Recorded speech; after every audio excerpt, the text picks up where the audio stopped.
10 types of coffee you never knew about. Ristretto, the shortest coffee. The ristretto is uncommon and is the shortest of all the coffees. The same steps are used to make ristretto and its more well-known relative, espresso. However, the shoot is aborted quickly, espresso, and reframed. The shortest coffee, the ristretto, is uncommon and is the shortest of all the coffees. The same steps are used to make ristretto and its more well-known relative, espresso. However, the shoot is aborted quickly. Espresso serves as the foundation for practically all other coffee beverages. High pressure is used to push nearly boiling water through extremely finely ground and tightly packed coffee to create espresso. Americano. Americano is just long black coffee with espresso added to hot water. It's crucial to add the espresso to the hot water first rather than the other way around. Coffee with milk. Coffee with milk is the English translation of the French term café au lait. The base coffee component is a longer coffee, or Americano. Hot milk is then added to this, because adding cold milk would just turn it into white coffee. The milk must be heated. Macchiato. A macchiato is simply an espresso with 1-2 teaspoons of milk added, and a teaspoon of foamed milk on top, literally meaning stained in Italian. As a result, the espresso develops a white stain in the middle, hence the name. Flat black. The flat white is a relatively recent addition to the universe of coffee beverages, at least in comparison to the others.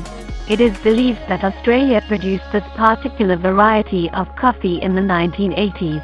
Lower fat milk, which is tougher to foam attractively, was produced at this period as a result of a forced change in cow nutrition.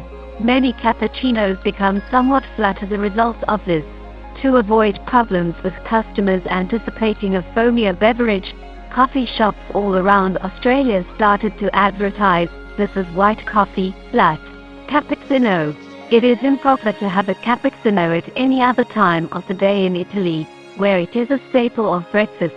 1/3 espresso, 1/3 milk, and 1/3 foam make up the ideal cappuccino. The beverage was modeled after Viennese coffee, which featured chocolate or cinnamon sugar strewn on top, and whipped cream. Latte.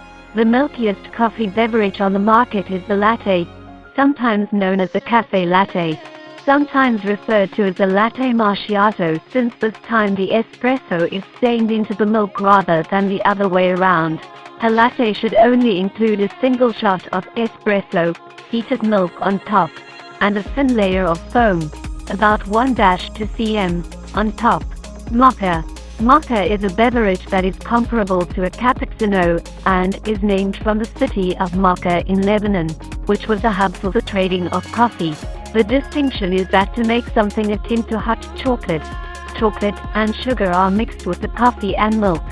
Similar to hot chocolate, whipped cream is frequently used in place of milk while serving mochas. Cold brew. The cold brew variety of coffee is currently the most popular. The term cold brew describes the method used to prepare coffee, not the temperature of the finished product. Depending on how strong you want your coffee, you can steep coffee beans in room temperature water for anywhere from 6 hours to 36 hours. It will become stronger the longer you wait. Smooth, less acidic, and extremely caffeinated coffee that may be consumed hot or cold is the end result. Thanks for watching.